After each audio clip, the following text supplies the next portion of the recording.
Hello, and welcome back to the ministry. I'm finishing up this particular MacGyver episode. Now, where I was saying I was talking about the raid. Now, I'm going to push the rest of that conversation back into later in this video because of the fact that it's a point that it actually best fits.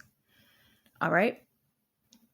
So, picking up where I last left off, call this the previously on MacGyver, and he meets his girlfriend after having crossed over the water, and she said, "Where's your dad?" He said he has a hard time saying it, and when she looks and sees the blow up and all of that, she puts it together and immediately reaches and hugs him and holds him. And then Bozer and Riley, it was Bozer, Riley, and was there somebody else there? I think that was all of them. And they just stood and watched. So they have their last little commiseration at the end of every episode. They all end up at MacGyver's house, sitting on the back porch, and I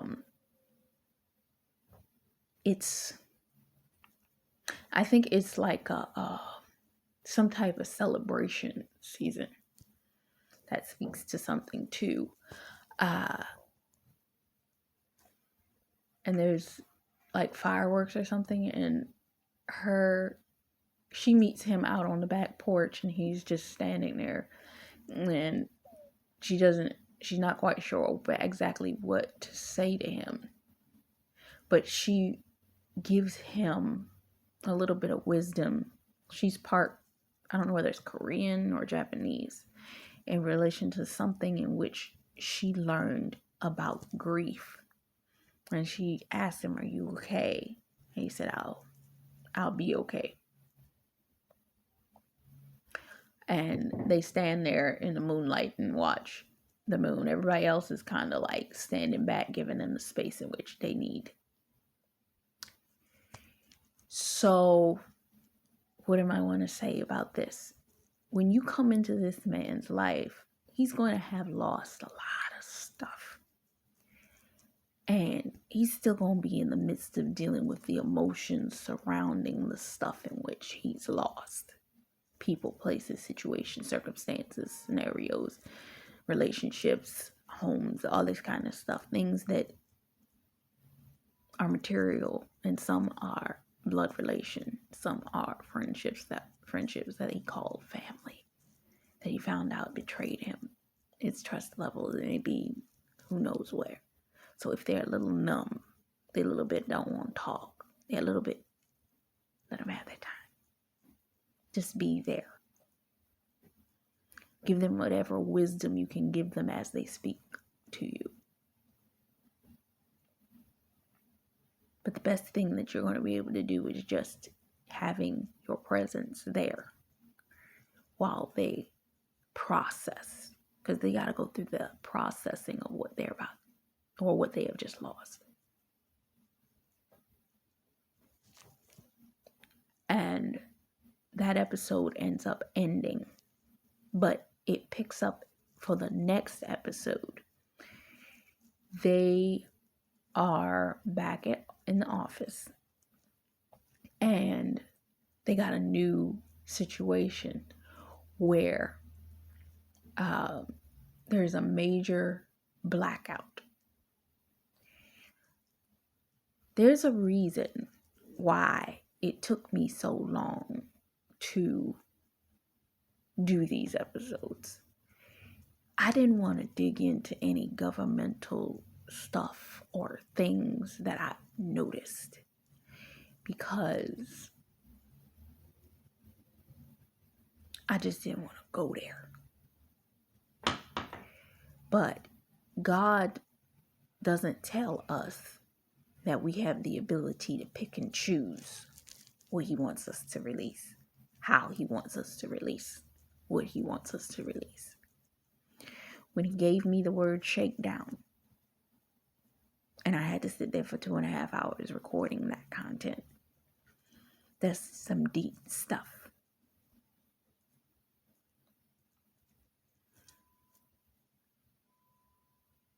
Over the things that he has shown me in the years that have passed.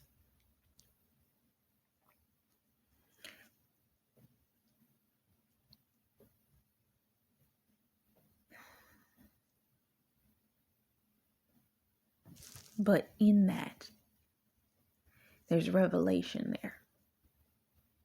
God gives you the ability to know the deep things of himself and the deep things in which he's working on, and the deep things. But we're in a time frame. Our world is coming to a face-to-face point where you got to realize that this is a clash of the titans. This is church versus state. This is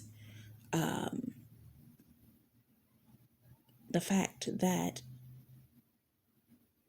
there is government entities, and the fact that there's some stuff that you know that others may not know. But God uses the foolish things to confound the wise. Sometimes it's written right plainly in sight. A lot of these television shows tell you a lot of stuff that's going on, and it'll tell you openly within their scripts exactly what's happening. It may not happen for 5 years, it may not happen for 10 years, it may not happen for 15 years, but it was there. And you can go back and end up looking at it and be like, well, dang. I'll even say this, when you go and you watch the X-Men movie, I think it's X-Men The Last Stand.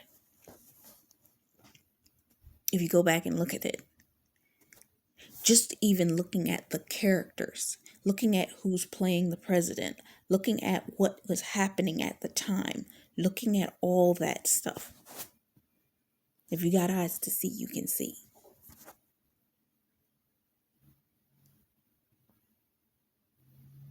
They tell you a lot of these things and the things that you're looking at on a regular day basis, but you don't see it because if you don't have eyes to see, you won't see. I was listening to Stephanie P the other day, and she said that because you know, that's why they come after you the way that they do. Because you know, they would prefer to lock you away. Because you see and have the sight of God, they want to shut you down. They want to close you off from being able to say anything. And for some of us, we have that desire where it's like, part of us is like, I'd be all right. Let me be the housewife, be the married woman, be the mom to the kids. Let me be that. Let me be that. I'll be all that. And God's like, as much as I know that you would love to be that, I can't leave you to just be that because you're too full.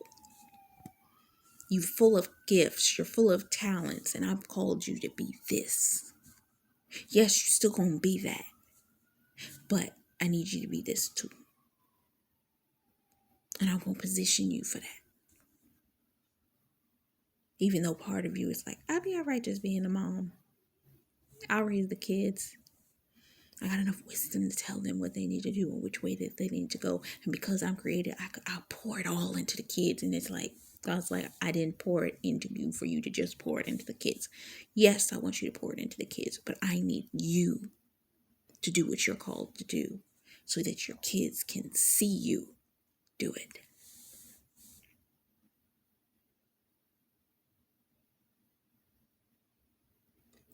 So that when it's time for them to do what they have to do, they can take up the reins. Because you're building a legacy. Ariel Sparks did a video talking about some of you are queens of the house. One of the mountains that you will have is family. It is one of the mountains you will have. And I guess I'm going to insert this right here since we're talking about this. I just got off the elevator and a guy had got on when I was on there and said hello to me, and we were separating on the second floor. 2 means something. Covenant. It's 2. As I'm walking off, he talking loudly on the phone to a person that he was talking to. And it's funny. He says to the person, "This woman that was just on this elevator, she looked like my grandchild's mother." Now, remember in the previous video I did, I talked about having seen a baby while I was recording. And the little baby dude so awesome and cute. Some of y'all are getting ready to go into family. Heavy. Heart. It's happening. Some of y'all think, God said, we gonna have kids and it's gonna happen. And God's like, no. I said what I said, and I promised you what I promised you. You gonna have them kids. Some of y'all are thinking, a lot of other things took a long time, so maybe when we get together, the baby part ain't gonna happen that fast, and we can get our time in, because, everything else took as long as it took, and so maybe it won't be that long.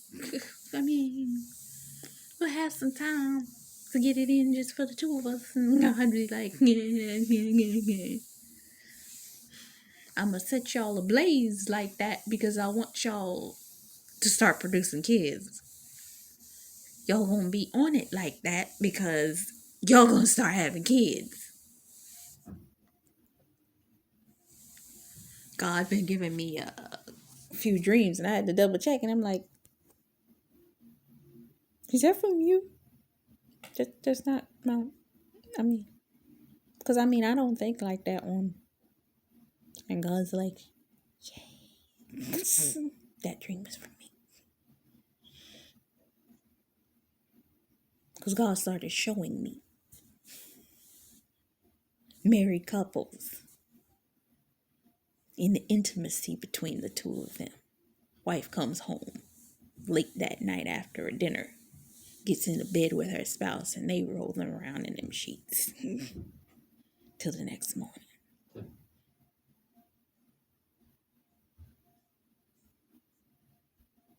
Marriage is coming. So them babies is coming. It's coming together. Some of y'all been so out of the sexual scene that y'all kind of like, am I going to be ready for that? Yeah, you're going to be ready for that. Because the heat between you and your spouse is going to produce I'm thinking of battery charge between the 2 of you, that you're going to automatically be attracted to each other. Intimately, it's going to happen. So y'all going to have the kids, and you're going to have them fast. Now, where did that segue even come in here? We're coming into a time frame in our world where things are happening, and they're happening quickly, but the enemy is trying to come in and hide things. I'm being reminded of the scripture, you need to be a light in the darkness, a light in the dark place. You have an anointing upon you that illuminates things. So with that illumination, there's going to be things that are going to come up. God is going to show you in the midst of that illumination.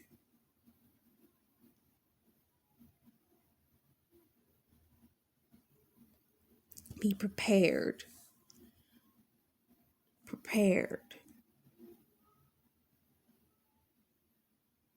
Because God is doing something, a new thing. Shall you not perceive it? And you are going to be part of that. Go back and look at Break of Dawn.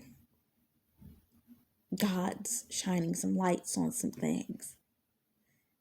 That whole last half of the segments that I did, from probably part 8 on to the end of the Breaking Dawn, where I talk about them preparing for the last battle. You're going into a war zone. God didn't train you for nothing. You wasn't being held up for nothing. When you get there, you're going to realize why God held you out of that situation for so long, because of what he's about to put you into. Some of y'all is just thinking, oh, I'm going to just go in there and God's going to put me in and he's going to have me do this and all that type of stuff. No. God's having you tear down some things. God's having you pull up. He's having you root out. He's having you bind some things. He's having you loose his things. He's having you. He's going to go in there and he's going to take out a lot of the stuff. Because God in Zephaniah, when he talks about the woman in Babylon and the destruction of the city as its judgment. Or you could even go to Revelations 2 and talk about the judgment on Babylon. When God levels the place. He levels it, but it doesn't mean that there still aren't a few stragglers left. That the spirit that was there isn't still slightly working, or residue isn't still in the atmosphere. You're going to have to tear that down and help rebuild. Why am I saying this? That as we go into this episode of MacGyver, that it was a blackout that occurred. And they were trying to figure out how the city's lights ended up being turned out. So if we're going to go here, we're going to go here. Remember how I was just talking about movies tell you of things? Anybody remember the 2004 film Die Hard 4? I believe it's America the Brave or Live Free. Live Free, Die Hard. That's what it was. In it takes place that the city is being prepared for a massive blackout. You had these terrorists that were coming in and they were shutting down the system of the lights and the power grid.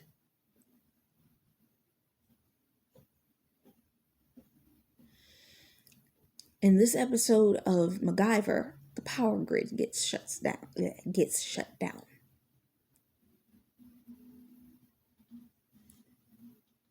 And they needed to find somebody that could deal with it. They brought MacGyver and his people in. The people were panicking at the power plant and they ended up taking them up to the floor where they control all of the computers. And of course, MacGyver's there with Riley. Remember Riley? Rye. One of the hardest plants. It goes through a lot in order for it to be cultivated. A lot of you have gone through a lot to be cultivated for the season in which you're about to walk into. And some of you have been in the dark to some of the things that God is calling you to walk into. But God is in the midst of bringing the light back. And Riley, who came with them, comes to find that she's sitting down at their head computer in order to help them try to turn the power grid back on, because she thought it was just a simple 1-2. Let me just turn the power grid back on for y'all. Because for her, she's a well-trained,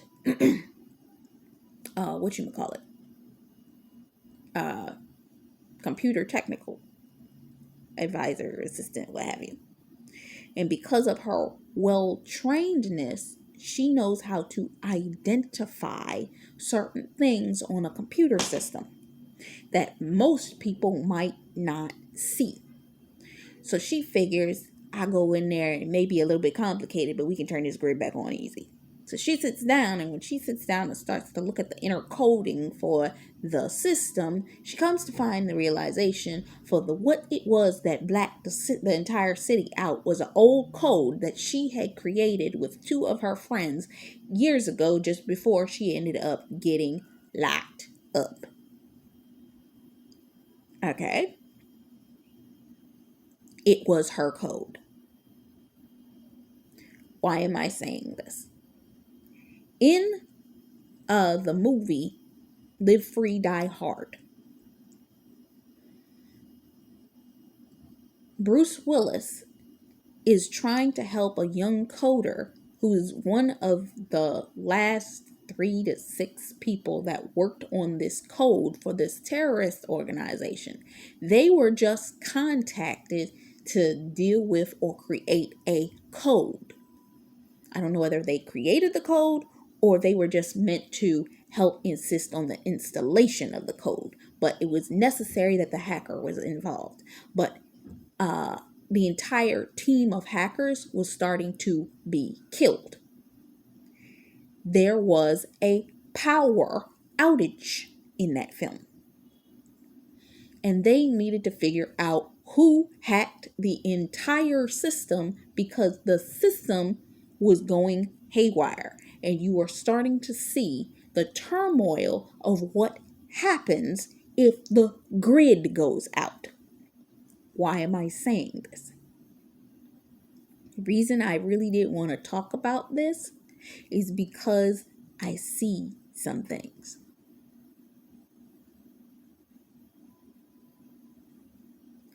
I remember it was a friend of mine years ago, and she showed me this film clip, and it was openly on YouTube.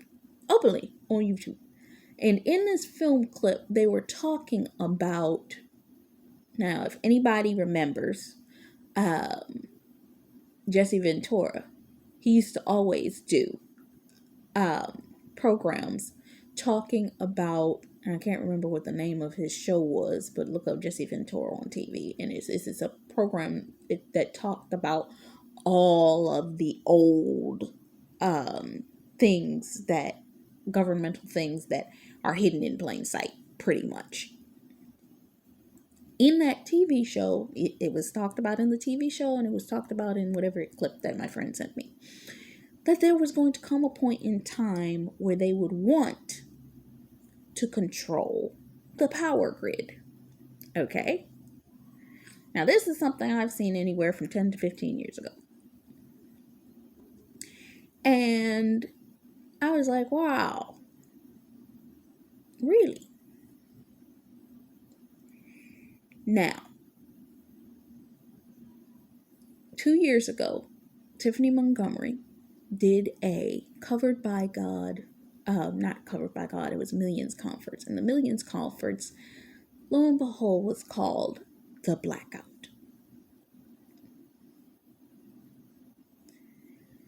In the past 3 years, we were put into a situation where we've seen testing, is what I'm going to refer to it as, of the system.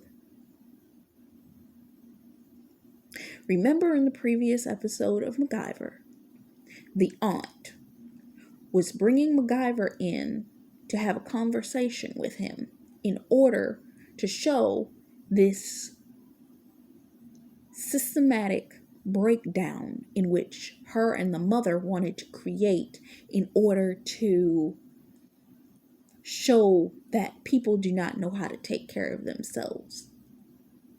Food shortages, mass illnesses, this, that, and the other. Sound familiar to anything that you've seen? Wars in certain areas?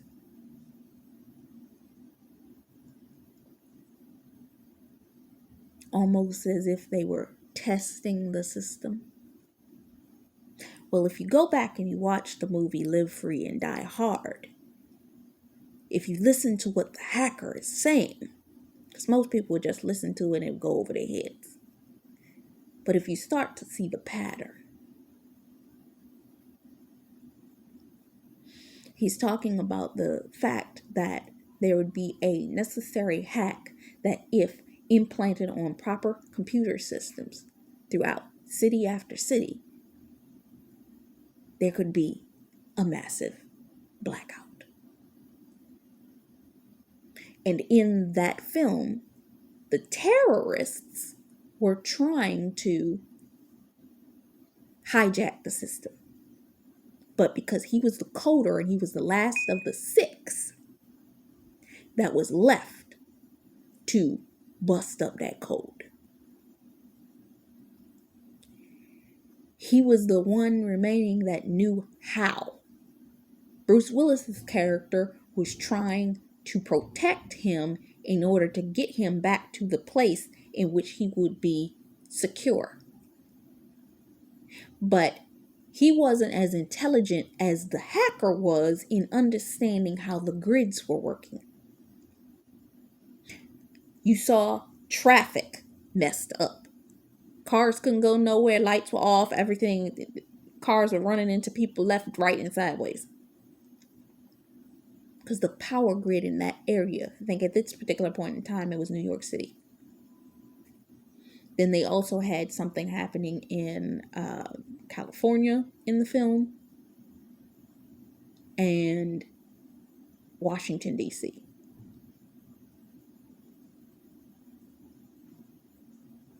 There are 2 forms of a blackout that can occur. There is a digital blackout, and then there is a physical one. The digital blackout is actually, if you pay close attention, what you're seeing right now.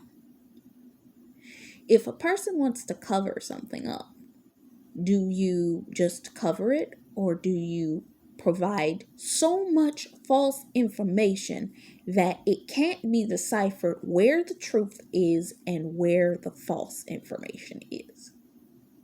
All of a sudden, ChatGPT has managed to take over our entire internet. I see pop-ups for AI on my computer, phone all the time. I'm like, heck no. And people are just, let me just go into that. There's no reality in that. Why?